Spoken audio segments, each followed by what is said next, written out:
Well, good morning, everybody. It's terrific to see you all here today. Thank you for joining us on day 2 of the Nelson Mandela University, Nelson Mandela Bay Leadership Summit. We have an exciting day, part 2 scheduled for today. And the theme, as you know, if you were here yesterday, is all about moving from global grief to hope. Quick question for you, and I want to start familiarizing us right away with the platform that you're using today. On the right-hand side of your screen, you should see a little box that you can click. That'll open up the chat function, and we really want to engage with you in the chat and with the Q&A.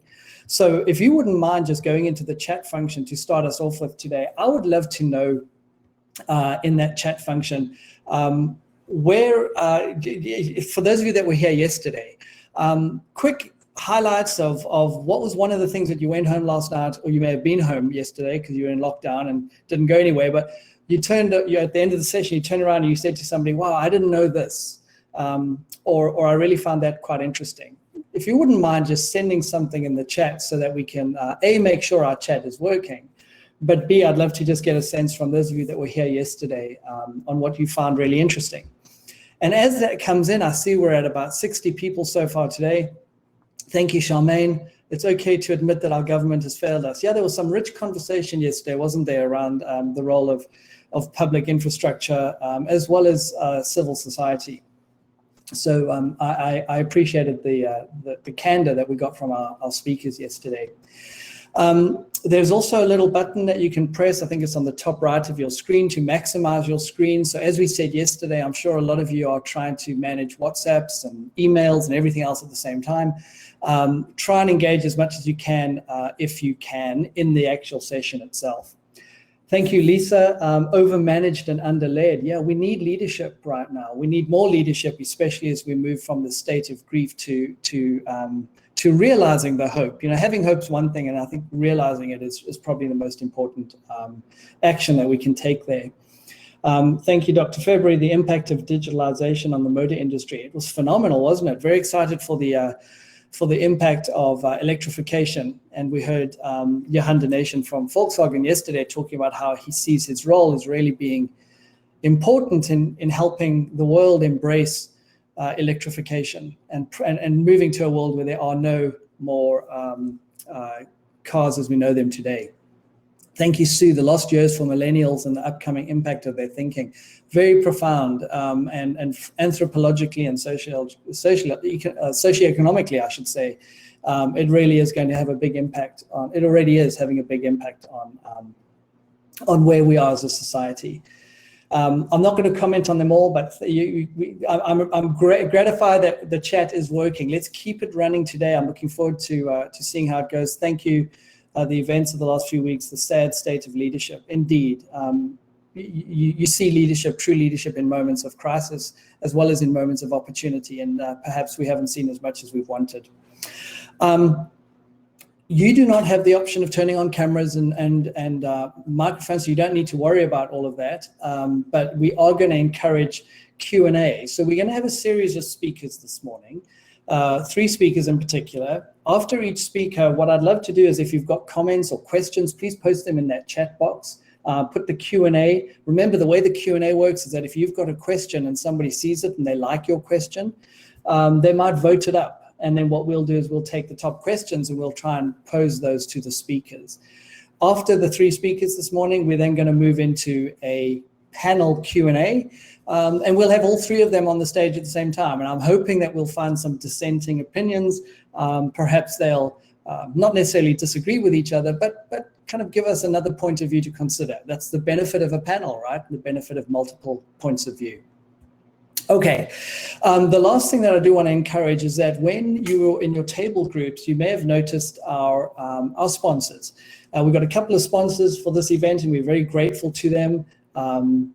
I think probably one of the most important attributes of having sponsors is that they're also able to bring a different perspective to the conference. So the Engeli Group, Herald, the Mix Foundation, at the end of the session, please feel free to go back in and chat to them. They are in those groups and they're able to share some more insights. All right, with that, I want to get us into the program. I should have done this at the beginning and I didn't. I apologize, but I kind of flowed straight from yesterday. My name is Russell Roth. I am proudly an advisory member of the board of the Nelson Mandela Business School. I'm also an alumni achiever of the university and graduated a long time ago. And very proud to have graduated from what was then UPE, Nelson Mandela University. I think the legacy of the university is a profound one. And for those of you that perhaps read about NMU in the press or locally, you may have a closer grasp on some of this, but the university really is looking to honor its legacy of the namesake, Nelson Mandela, and have an impact in society in a way that we can all be really proud of, even if you're not a graduate of NMU. So thank you very much for everyone who's joining today. Appreciate the fact that you're on. Let's get ourselves straight into the program. I want to start by encouraging you all again, as I say, if some of you might be sitting in conference rooms with a few other people watching, I hope that is the case. Get people involved, turn up the volume, because we're going to go straight into a session now with Johan Jooste. The session that Johan's going to talk about is the impact on economic stimulus, not packages for business and society at large. So let me tell you a little bit about Johan, who's also a Alumni Achiever Award recipient.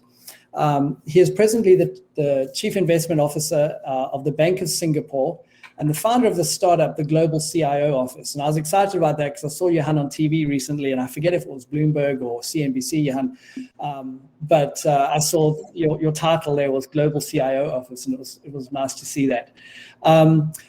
He holds extensive experience, qualifications. I won't get into all of them, but a little bit about his experience prior to his current role. Johan was the head of rates at the Bank of Singapore, which is Asia's global private bank. He held positions at Azure Wealth, where he was the Chief Investment Officer, and the Chief Investment Officer in the UK at Julius Baer, which is a fairly prominent Swiss bank, if I'm not mistaken, as well as Head of Investment Office for Merrill Lynch Wealth Management in the EMEA region. Going even further back, he was the Head of International Fixed Income at RMB Asset Management, and also an international economist at ABSA. So with all of that, and I'm sure I probably got a few things wrong there, Johan, but I'm going to turn my camera and my mic off, and I'm going to leave it over to you for the next 30 minutes. And again, encourage everybody to engage as much as you can, because you can't turn your cameras on and you can't turn your chat on, but engage as much as you can in the chat and the Q&A. Johan, over to you. Well, thank you very much, Russell, for that introduction. I trust the technology is working fine and that someone will come onto the chat box if it's not. With that, I mean you can see the slides and you can hopefully see my face and hear what I'm saying. The first thing I want to say, just sort of unprepared remarks, is I'm really, really relieved to see the tone of the comments in the chat box. When I accepted the invitation, the very gracious invitation to come and speak today, I saw the topic, impact of economic stimulus packages for business and society in South Africa. And I thought to myself, well, I could probably cover off on that. Should be fairly straightforward to find the data that you require. Subsequent events have made the topic a very, very touchy one indeed. As Russell has just explained, I've been out of the country for quite a while. I'm desperately looking for excuses to come back, to be totally honest. I was born in Cape Town. It's the city of my heart. I was educated, raised in Port Elizabeth. So this is a difficult thing from a distance to see what is going on. And it's also very heartening to see the candor of the discussions that I've been following from a distance about what is happening in the country. So let's crack on. The years 2020 and 21, I would say, are among the most challenging times outside of the two world wars. A global pandemic has gripped the planet, and essentially we are looking at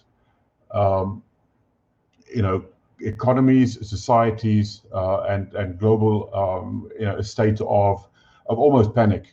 And it'll take a long time before we can get back to a state of affairs that resembles anything near normal.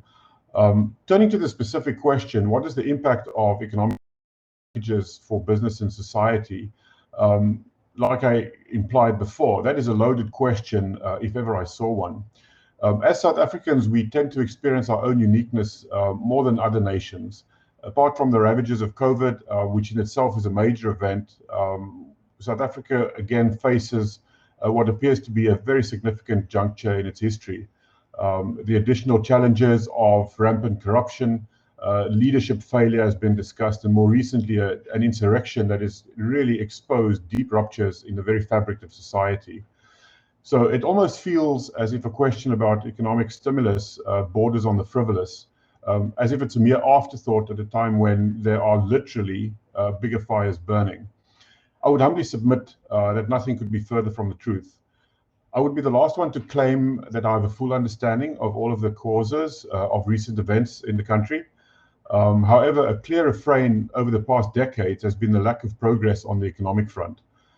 We face multiple challenges ranging from highly and one of the world's most unequal income distributions, and has been mentioned in the chat groups, a fast-growing cohort of young people who have aspirations of a better life, and an economy that has unfortunately been one of the weaker ones globally, generating employment.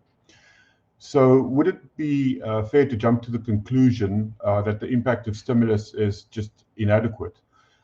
So trying to answer this question, we need to go back into the historical context. And this is where my first slide comes in. This is the budget balance that the country has as a percent of GDP. This is not the right direction of travel, looking at about a 10% budget gap. That's running a deficit, and that's building on the total government debt outstanding. So in a recent report published by the South African Reserve Bank, mention is made of the deterioration in government financial position over the preceding decade, and that's what I'm illustrating right there.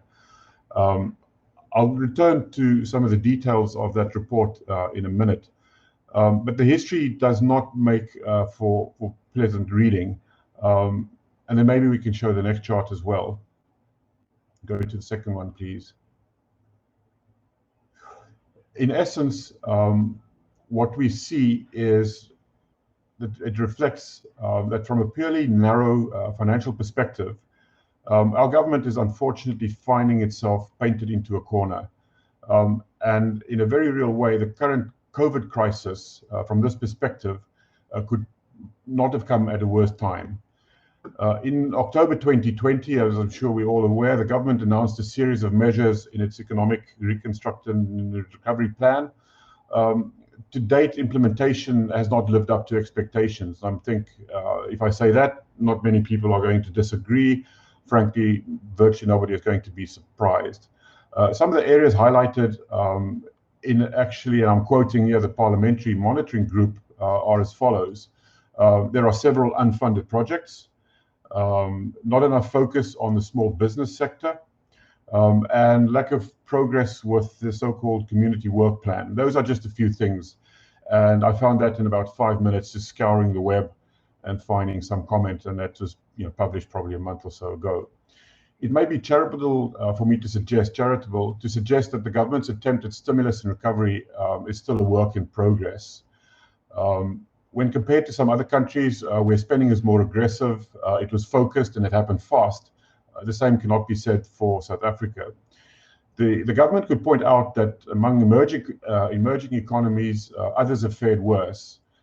That is in fact an accurate statement, but not much relevance to the well-being of the average South African voter. The South African voters do not really care what's going on in other parts of the world and compare themselves with that. It's, their local lot is way more important.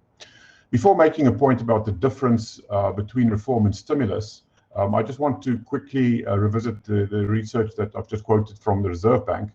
And the study found, and I'm going to get a bit technical, but I will explain myself, is that the fiscal multiplier in South Africa has declined to approximately 0. Now, in layman's terms, this means that the effect on government or on economic growth for an extra rand spent by the government has dropped to about 0. I think that's an emphatic answer to the question. What is the impact? If you want to be purely technical about it, you do the econometric numbers. The answer is, well, government spending has no additional impact. which suggests the reason for the growing budget deficit is the more you spend, difference, and the bigger the gap becomes between what you're making and what you're spending. So that's a pretty big concern. So the concept of a multiplier is not as arcane as it might sound. This is not an academic issue. Private citizens have the same thing. They would usually spend more money if they were given more of it in the form of extra income. It's called the income multiplier. And it's a good thing. It is how wealth is spread around society when incomes in one sector rises or in a few. Higher salaries for wage earners will translate into fuller restaurants, more hotel bookings, and the like, more spending generally. Some of it saved, but some of it spent. Usually, one would hope to see the same effect in government spending. Infrastructure, education, healthcare, and related spend is a good thing in itself, but usually also touted for its additional benefits in the form of new income and employment created in the process. When the multiplier is naught, it means that government is pushing on a string. Every time it allocates another rand to be spent, it doesn't make a big difference. In fact, it makes no difference.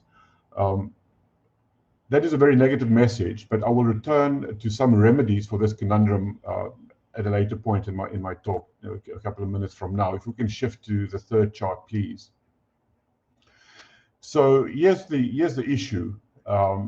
I think this is the core of the problem in the country faces, is how large the unemployment problem has become. It is not being solved, it's getting worse. Now, I'll be the first to admit that the actual number, 30% or 32 or so, is actually a bit academic because there's a lot of debate amongst economists about how to actually measure and go about things. Very tough to do.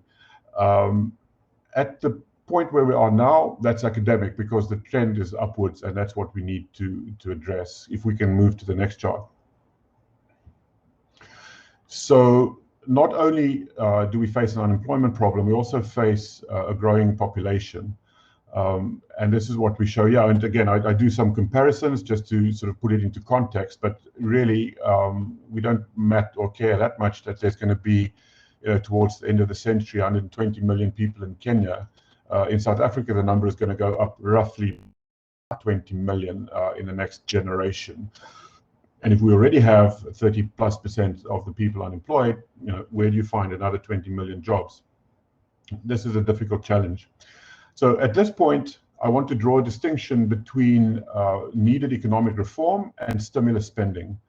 For those on the call who've not been sort of familiar with my background, Russell did introduce me briefly. I've spent the last 5 years living and working in Singapore, and the Singaporean response to COVID will serve to illustrate the distinction I'm trying to draw. I'm not trying to say Singapore's done something better or worse. I'm trying to draw a particular distinction between what's short-term and what's long-term. So economic reform and policy are long-term efforts at creating the structures required for successful development. And I'll speak about that later. Stimulus is a short-term reaction to a crisis.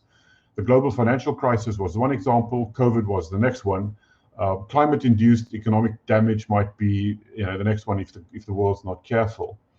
For the most part, economic policy in Singapore does not require serious reform. That is to say, the past success of the economy suggests that most of the structures are in reasonable shape. That left it in a position to react swiftly to the current crisis by acting and spending in real time. So the South African experience to date is that those in control of the government purse strings have conflated these two issues. The immediate impact of lockdowns and movement restrictions would have had the same negative effects in South Africa as pretty much everywhere else in the world. To solve the problem, governments some at least, have embarked on extremely aggressive spending programs. These are intended to tide things over for the now until the current emergency is over.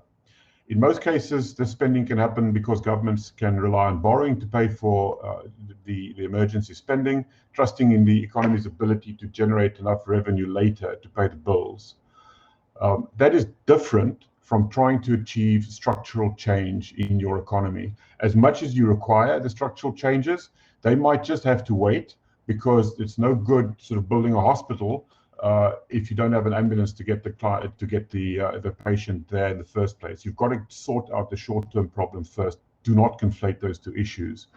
I would suggest our government might be getting these two things mixed up. Just as an aside, not every commentator in developed economies is at peace with this sort of spend now, pay later scheme. It might still be that later down the line there will be a piper somewhere in the woodwork that comes out requiring payment.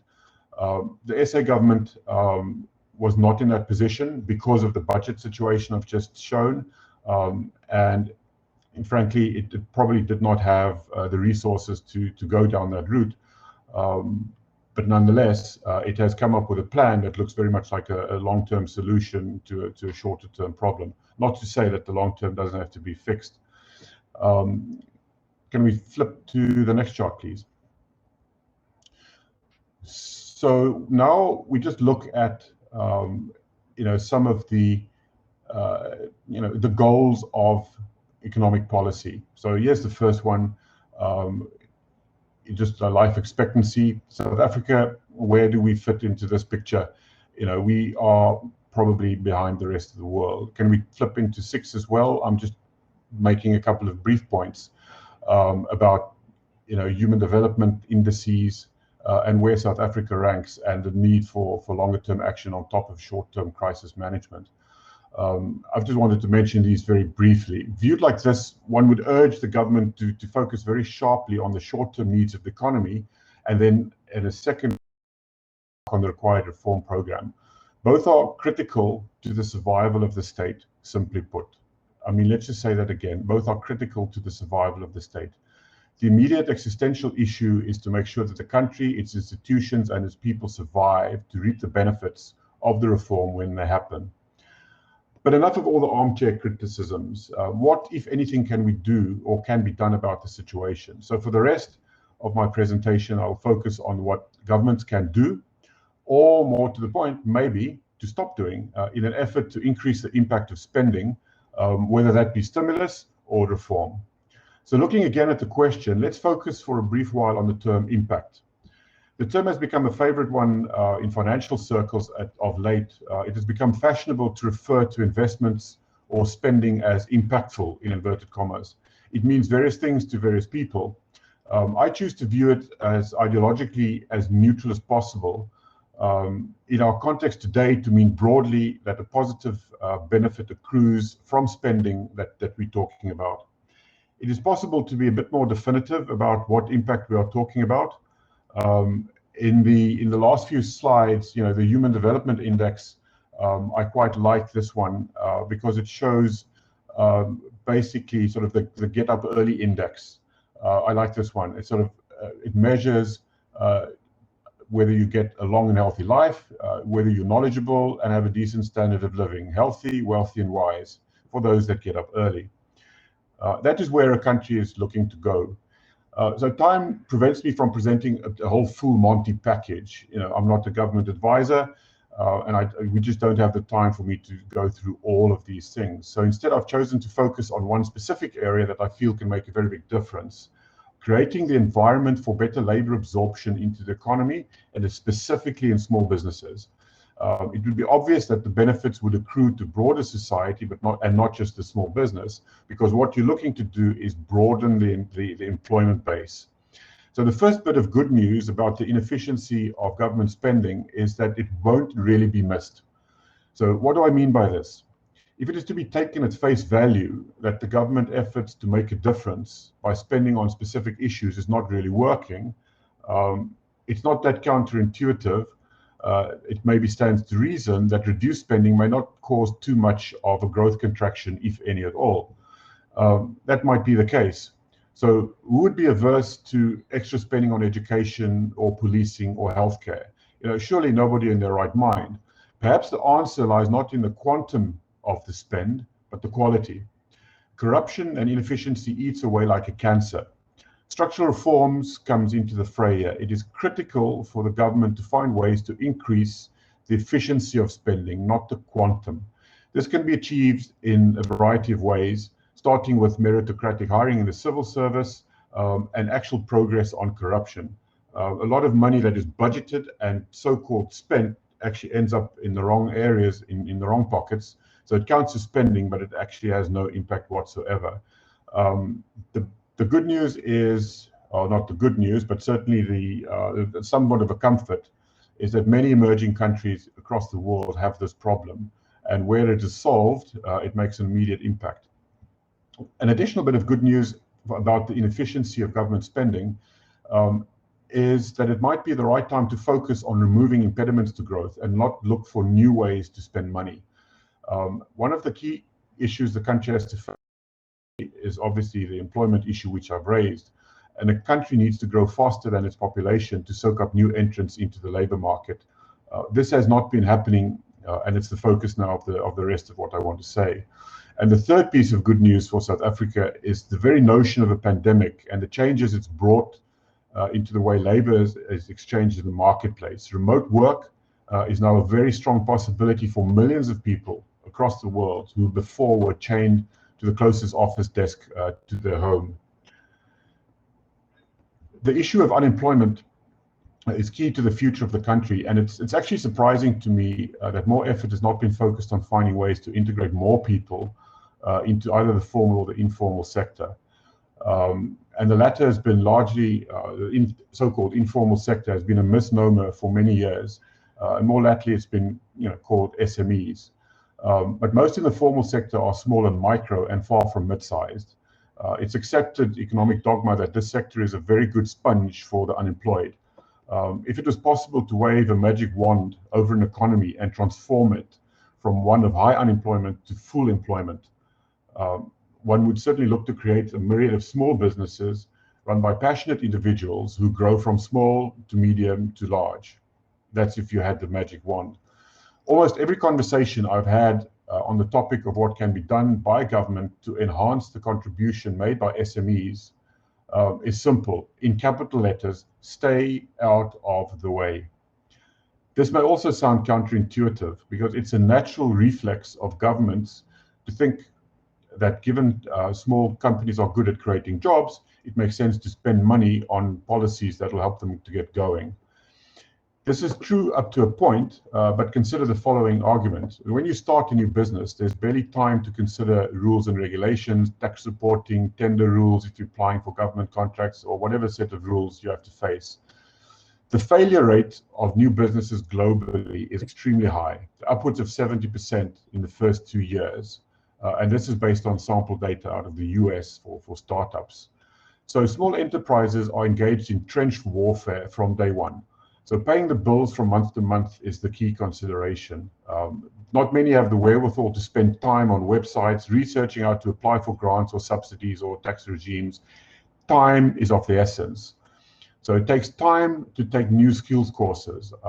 And if you have to sit online and do these things, that's time taken away from revenue opportunities.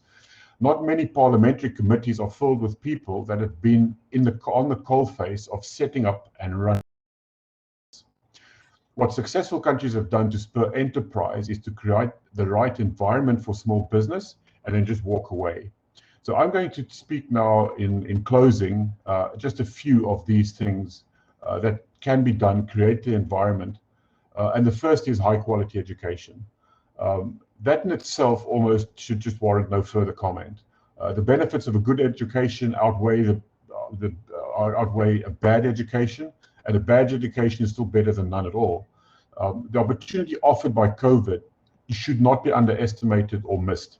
All over the world now, employers and employees have woken up to the possibilities of remote work. You can be anywhere. Specific areas of specializations can be beneficial. So yes, South Africa has an edge over many developing countries, and I have the same experience using outsourcing, in that English is the official language. It greatly enhances online marketability. And it's the key that unlocks a myriad of opportunities for outsourced activities globally. Picking up skills in basic computer coding could be another area. Personally, I'm trying to add that skill to my repertoire, and I can attest to the fact that it's probably not for everybody. The entire architecture of enterprise in a country benefits from even the most literacy. in the same way that entrepreneurs all stand to benefit from sound financial literacy. So everybody be trained to become a computer scientist or a data analyst or accountant. My point is that a core and a sound skill set among as many as possible labor market entrants would just help the entire society. I'm sure the audience will be able to come up with much more further examples of all of these things that I've mentioned. So the second point is, guess what? Yes, let's repeat. I mean secondary school education. As the case in most emerging economies, the overwhelming majority of learners will not extend their academic careers beyond secondary level. So the notion of them being able to enter the digital economy can be a bit far-fetched. That doesn't mean that these kids need to be abandoned, but they can still have a solid foundation that will render them employable, so that they can be the labor force that goes into the SMEs. They need not be the founders. So the same basic principles apply: life skills, language capability, and numeracy.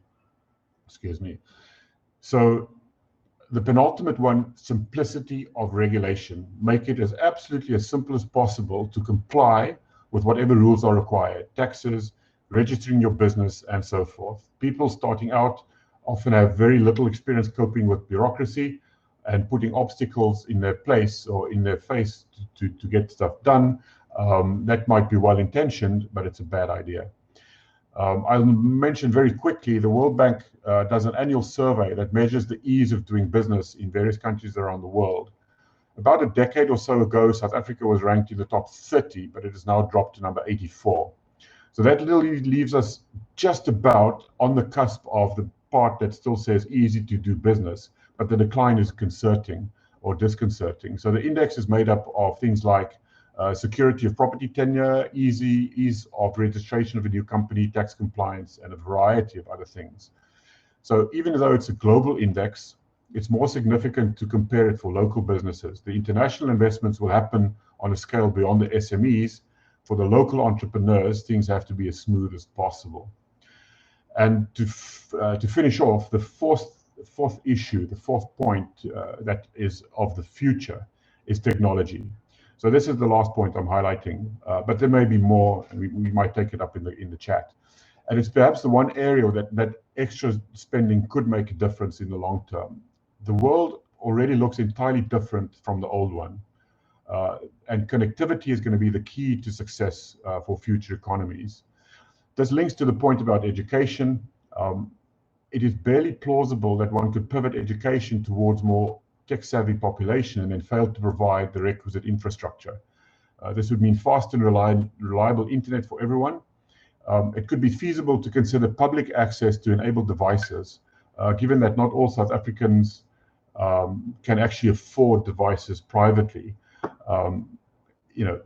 Got to find a creative way to allow for the access. So I think that means my time is roughly done. I want to conclude just to summarize my thoughts. In summary, to answer the question as bluntly as I can, current spending does not meet the needs of society. Let's just be honest about that, and I'm sure most of us agree if the chat is anything to go by. The government would do well to perform the Rescue Act required first, if it's not too late, but probably not, and push reforms second. And when I say push reforms, I mean don't talk about it. Get this stuff done and get it done as quick as possible. And then the final point, required reform should focus on creating an environment where small businesses can flourish. That will begin to address the unemployment issue and generate well-being for in the country. I thank you.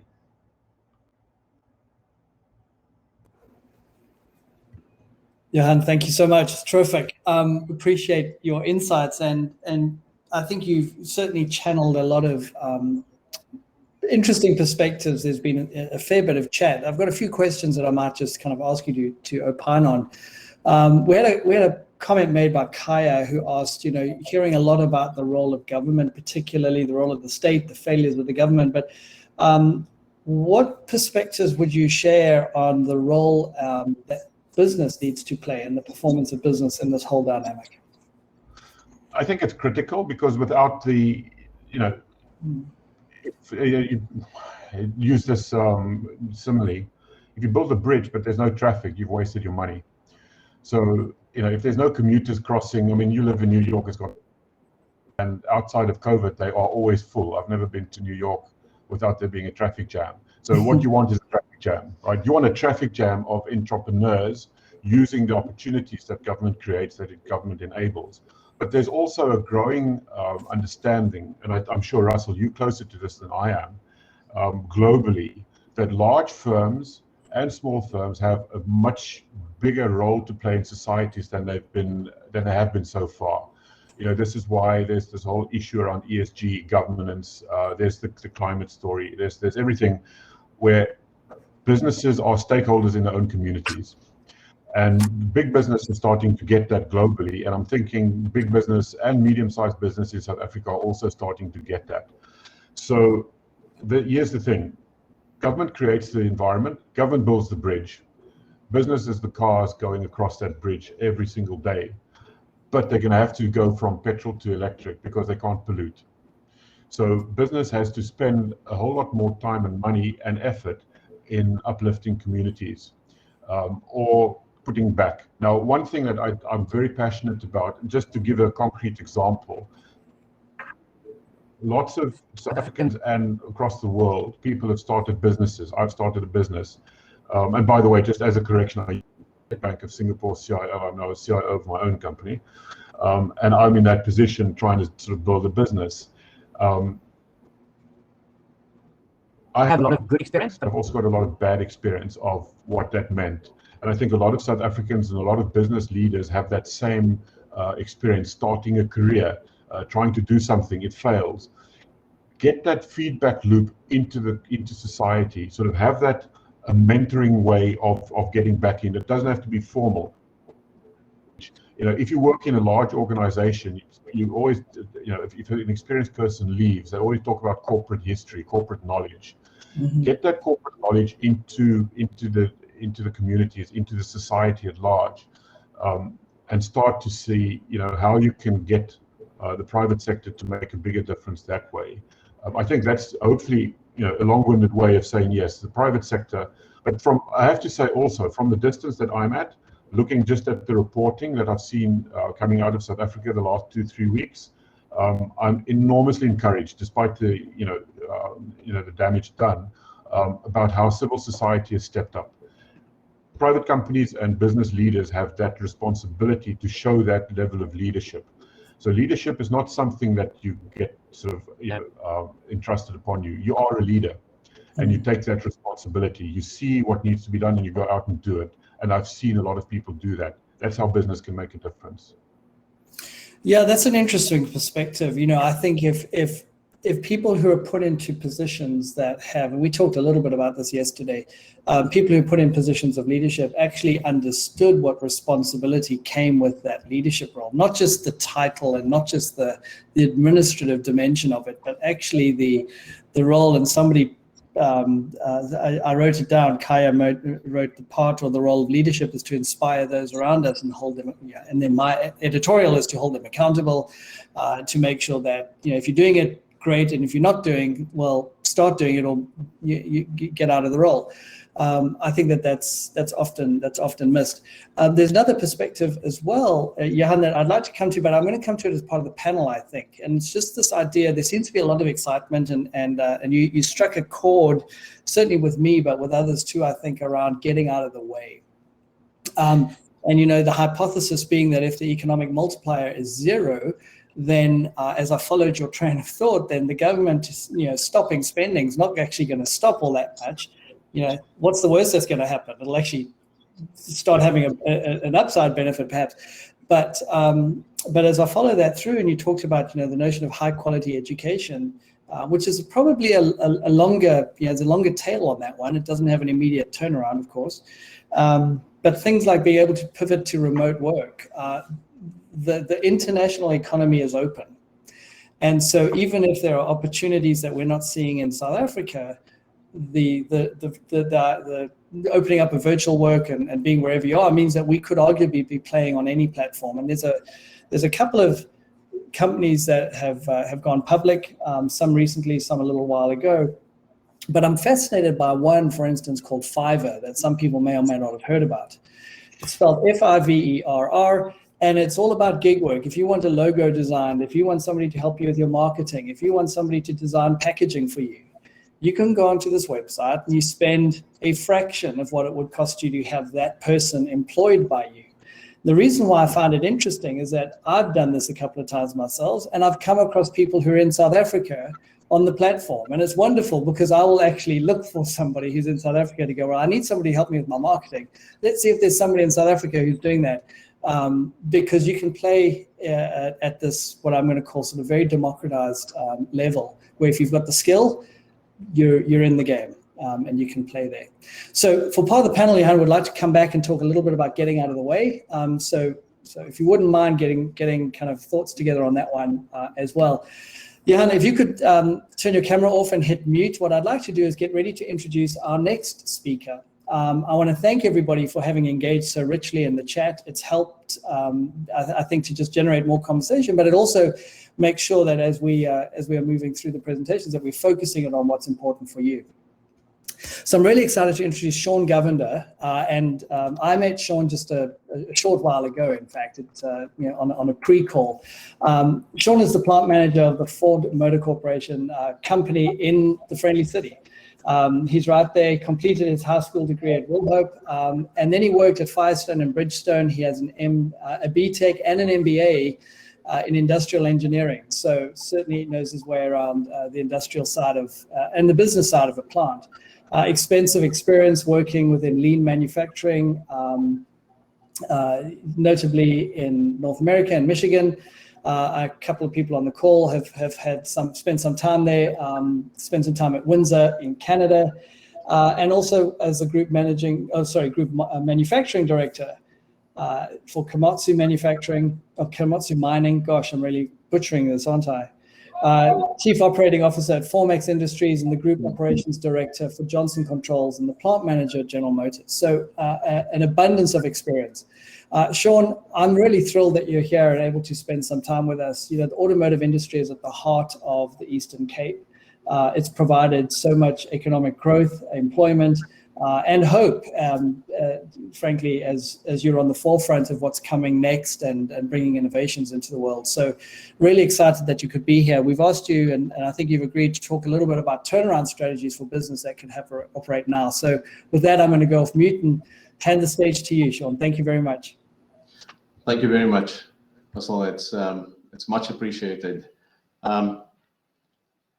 Just to give you an overview again, no different to what's been discussed. You know, I've got an engineering background. I've completed an MBA, but more importantly, I think is the lean side of the business, and that's where the Six Sigma comes in, the lean deployment specialist, and that's really made a big difference for me within manufacturing. My current position is plant manager at Ford Engine Plant, and it's a position I've taken up roughly about 2 years ago.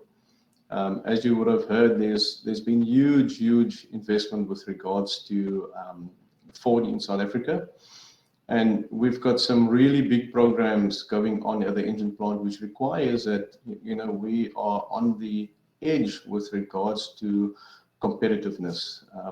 South Africa is in a situation currently where we're not very cheap anymore with labor, which means our products, you know, they're not as easily bought today as what it was many years ago.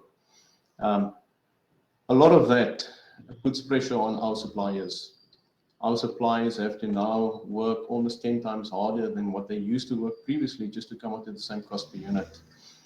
And that's where the whole situation comes with regards to distressed businesses. And you know, I want to thank you for giving me the opportunity to share my thoughts on the subject. My focus has been predominantly on business turnarounds, specifically the manufacturing business.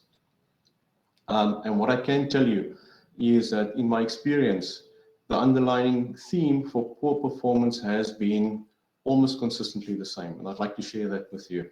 Next slide, please.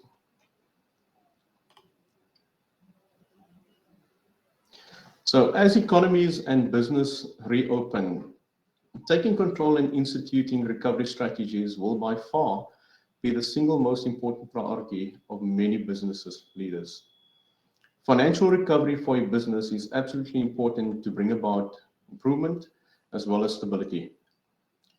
COVID has significantly impacted businesses all over the globe, and organizations are now currently in firefighting mode just to get back to the road to recovery.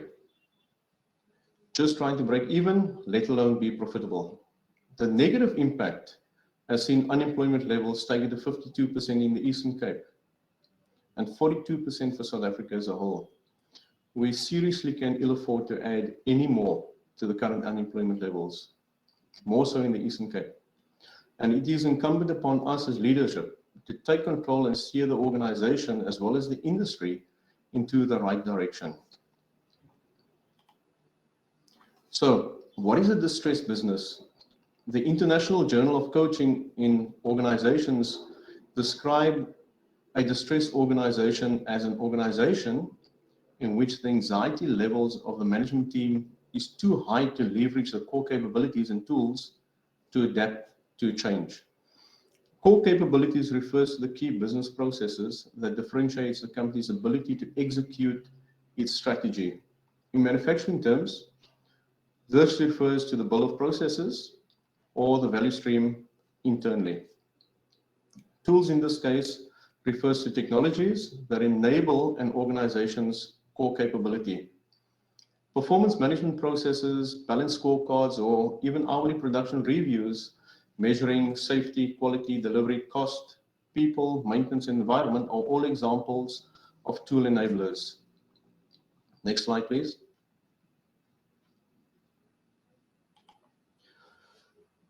The attached table depicts a few signs of a distressed business as per Doug Yakola, CFO of McKinsey & Company. The table is split into 4 categories, highlighting only a few reasons. And I have to say it's only a few reasons per category. And just to go into it, it's working capital, financial, profitability and industry outlook, and employees. And under working capital, typical signs are declining or negative free cash flow, large contingent liabilities, increase in accounts receivable aging. Signs under financial would be declining stock price, diminishing liquidity, resignations of key finance staff. Under employees, large or unplanned reductions in workforce, management turnover, and disruptions in unionized workforce. Under profitability and industry outlook, definitely shrinking EBITDA margin, reduced capital investment programs, and deteriorating industry fundamentals. It's clear that the distressed organization is clearly not meeting its objectives and is taking strain financially, which affects its viability and longevity. Change is direly required. Next slide, please. An organization will typically rely on leadership, culture, and strategy as key components of change. Let's discuss this or these items a little bit more. Next slide. What is it that leadership has to absolutely do to ensure that they fully align their teams prior to taking them on the journey to recovery? In a crisis, employees need leaders to be there. Leaders must keep an open mind about what is happening, seek information about the crisis from a broad range of sources, and listen carefully to everyone. Leaders also need to develop a network of employees who can control and disseminate information that are crafted by senior management. This, I can tell you, is much more important than a communication plan. And leaders also need to rely on core values and cultural attributes to lead the organization. Employees and customers will be engaged if the recovery plan, if it is recognized, and they can clearly see what leaders are trying to do. Next slide, please. John Katzenberg, a published author and consultant who is a leading practitioner in organizational strategies, believes that there is no such thing as a culture turnaround. Company culture changes very slowly. So efforts to do an about face are inevitably a waste of time and energy. Ford Motor Company, as well as many of the other OEMs, have built their culture steadily over time. And the reason for that is quite simple. Culture is something that unites people. So if you look at Ford, they believe in 7 truths, which we practice on a daily basis. And I'll take you quickly through what those 7 truths are, and you'll see how it ties into the culture. So the first thing is putting people first. We absolutely obsess about the wants and needs of our people to drive human progress. Second item is to do the right thing. We foster a safe, inclusive work environment. Thirdly, be curious. We actively question to understand and think critically. Fourthly, create tomorrow. We cultivate meaningful change to optimize today and create tomorrow. Number 5, we build Ford tough. We accept challenges and overcome them with confidence, courage, and optimism. Number 6, we play to win. We are accountable. And lastly, one Ford, we rely on, respect, and care for each other. And in so doing, we build a culture within our organization. We build a culture within our organization that is developed from the floor up to the management. Organizations are encouraged to focus on the critical few cultures that will accelerate change within the workplace, and then to drive this through the employees with complete transparency. Next slide, thanks. Distressed businesses often struggle because of poor strategic management rather than marketplace forces out of their control. Crisis management companies typically use the following turnaround strategies to pinpoint a company's strategic problems. And if you look at the slide, the first item really is to assess your financial position. What is it about your financial situation that is either good or bad? Based on your current situation, do you make long-term or short-term immediate changes to save the business? How much time do you actually have before day 0? This will clearly spell out the amount of time that you have and the plan that goes into making the turnaround. Number 2, review your marketing mix. Is it currently beneficial? The problem could lie in your marketing mix. Regardless of the volume, focus on cost per unit as well as profitability. Number 3, examine your operations. Are you lean? Is your business profitable based on its operating structure as well as processes? Where are you losing money? Review overheads, staffing, etc. Are you achieving your cost per unit, profitability? And if not, why is this the case? Number 4, create a turnaround plan. The plan should be both short-term as well as long-term. After identifying the problem, create a thoughtful plan to eliminate the problems. And lastly, meet with your stakeholders and communicate the turnaround plan. Clearly communicate the plan, the actions required, as well as the progress towards the objectives regularly to all so that everyone is aware of where you are within your plan. Next slide, thank you.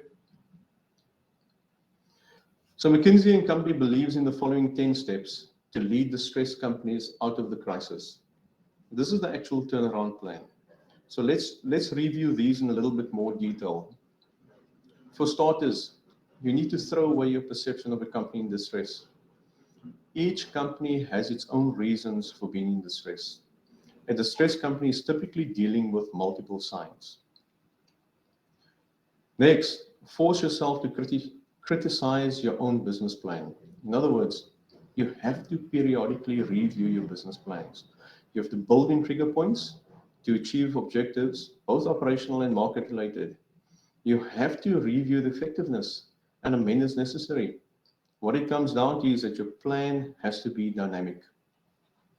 Thirdly, expect more from your board. The beauty of a board is that it has enough distance from the company to see the forest from the trees. The board's role is that of an early warning system when a company is heading for distress. you need to review performance openly with your board. Next slide, please. Focus on cash. Generating cash means bringing a business back to its basic element of success. Many companies are focused on return on investments and a lot of other metrics, which steers the view or the focus away from cash. End of the day, regardless of the size of your organization, cash is absolute king. Create a great change story. If you can tell your story in a paragraph or less, in a way that means something to the average shop floor employee, then people will get on board. This will create drive and urgency. And more importantly on that point, organizations have to understand that people are your absolute most valuable resource. They will either make or break your company. If you do not get your team on board, you've lost the battle already. You need to treat every turnaround like a crisis. Crisis drives people to action and opens managers up to consider a full range of options. It's quite simple. If you do what you always did, you'll get what you always got. You have to try something different. Next slide, please. You need to build traction for change with quick wins. You need to focus on a series of quick wins to gain traction within the organization. Immediate cost-cutting measures will generate support amongst employees. Get them on board, no different to what I mentioned previously. You have to get your team on board. Throw out your old incentive plans. Rewrite the incentive plans, which focuses on achievement of hard objectives, not soft objectives. You have to focus on the absolute hard objectives. If there's no consequence for poor work ethic, there's no reward for performance, there's absolute no motivation whatsoever. Next slide, please.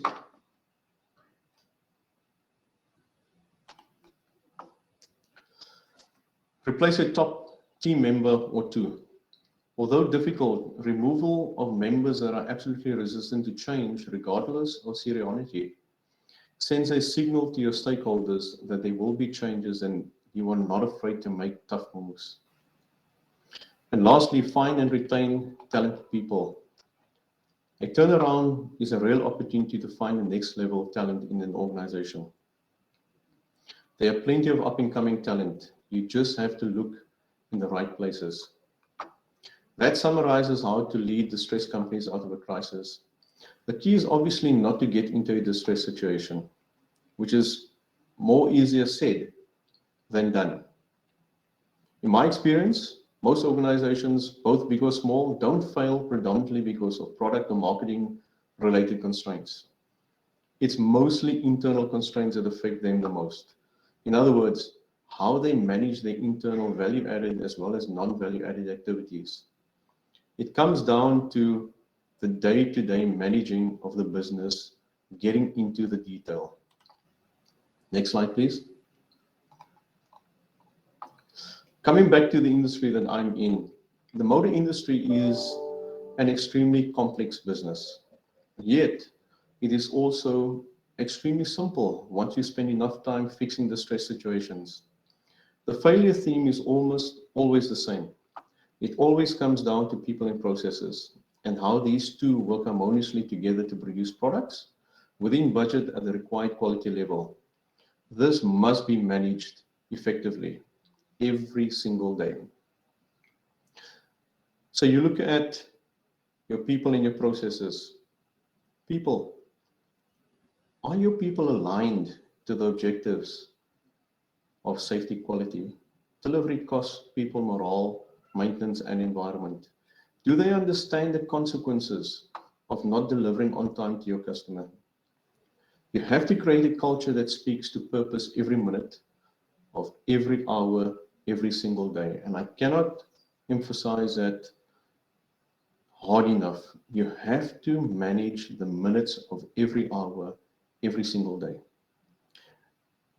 You must remember that an engaged workforce is always an effective and efficient workforce. Coming to processes, are your processes clearly spelled out and maintained? Very important, you have to maintain the processes. It must be habit building, and remember, habit becomes culture. You have to build capability and capacity. You manufacture right the first time, within cycle time, every time. Make this a key metric in the organization and talk to this metric hourly. So, you need to, from a people perspective, you need to reward your teams for excellent performance. And in the same vein, you need to hold them accountable for poor performance, which includes coaching, counseling, mentoring. Process, once again, you need to maintain processes according to your control plan. You only deviate when making process improvements. Capability first, then capacity. Manufacturing success in this type of industry that I'm in really comes down to cost per unit, budgeted work standard / profitability. All of those measures ties back to an efficiency measurable. When these components work harmoniously together, being people and process, you will achieve your efficiency success. You have to create a drumbeat in the organization, one that you can feel when you walk into the factory. It's the sound of manufacturing success.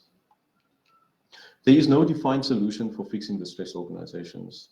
It all depends where you are in your business and product cycle. But there are definitely ways to clearly identify the reasons, as well as lean deployment corrective action processes that can be utilized to remedy the situation. I want to once again thank you for the opportunity to share my thoughts and views on the above subject.